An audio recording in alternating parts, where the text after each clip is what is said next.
రాష్ట్రానికి వస్తున్నటువంటి ఆదాయం నేను చెప్తున్న లెక్కలు కాదు, ఆర్బీఐ చెప్తున్న లెక్కల ప్రకారం 18,800 కోట్ల పైచిలకు ఆదాయం ఈ రాష్ట్రానికి వస్తుంది.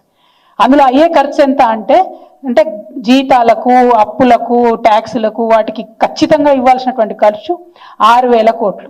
అంటే 18,800 కోట్లలో మీరు 6,500 కోట్లు తీసేస్తే మీకు నికరంగా 12,000 కోట్ల పైచిలకు ప్రతి నెల రాష్ట్రం దగ్గర ఆదాయం ఉంటుంది.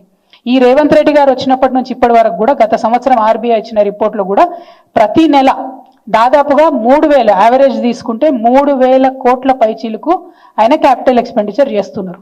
ఏదో ఒక్క నెలలో మాత్రమే 500 కోట్లు ఖర్చు పెట్టిండు, ఇంకొక నెలలో 7,000 కోట్లు ఖర్చు పెట్టిండు. ఇది క్యాపిటల్ ఎక్స్పెండిచర్. ఆర్బీఐ బాజాబ్తా చెప్పింది. రేవంత్ రెడ్డి గారు లెక్కలు చెప్తే నేను నమ్మకపోతుండే, కానీ ఇది ఆర్బీఐ చెప్పిన లెక్క. దీని ప్రకారమే యావరేజ్గా 3,000 కోట్లు రాష్ట్ర ప్రభుత్వం ఖర్చు పెడుతుంది.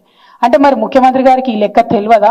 ఎవరు ఖర్చు పెడుతున్నారు, ఇది ఎక్కడ ఖర్చు అవుతుంది, ఈ విషయం మీద ముఖ్యమంత్రి గారికి అవగాహన లేదా? వారు క్లారిటీ ఇవ్వాలి. ఎందుకంటే మీరు నేషనల్ మీడియాలో కూర్చొని ఒక ముఖ్యమంత్రి స్థాయి అయి ఉండి 500 కోట్లు కూడా నేను ఖర్చు పెట్టలేకపోతున్నా అని చెప్తున్నాను.